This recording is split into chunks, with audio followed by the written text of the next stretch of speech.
Momen istri dapat kejutan tak biasa dari suami, undang pedagang kaki lima hingga orkes jalanan ke rumah.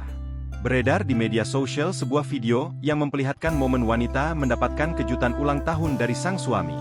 Ia tak menyangka akan disambut dengan kejutan unik yang sudah dipersiapkan sang suami di rumah setelah pulang dari tempat kerja. Dalam video yang diunggah oleh pemilik akun TikTok Beta Ari ini, saat pintu rumah terbuka, wanita tersebut langsung dikejutkan dengan deretan pedagang kaki lima yang sudah siap menyambutnya. Mulai dari penjual bakso bakar hingga es doger cincau, semuanya berjejer rapi di depan rumah bak festival kuliner kecil-kecilan. Tak hanya itu, tampak juga para pemain musik orkes jalanan menambah semarak kejutan ultah tersebut. Orkes jalanan dan para pemain musik hadir lengkap dengan alat-alat musik tradisional, seperti kendang dan seruling. Orkes itu turut membawakan lagu, "Selamat Ulang Tahun", dengan semangat. Melihat usaha suaminya yang begitu maksimal, sang istri pun tak bisa menahan tawa bahagia. Dalam unggahan lainnya, momen ulang tahun wanita itu semakin meriah dengan kehadiran para tetangga yang turut bergabung di rumahnya.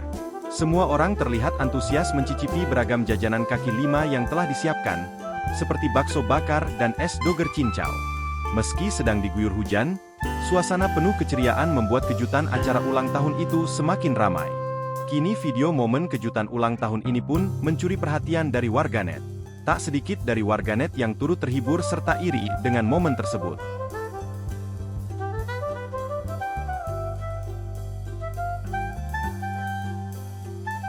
Download Tribun X sekarang, menghadirkan lokal menjadi Indonesia.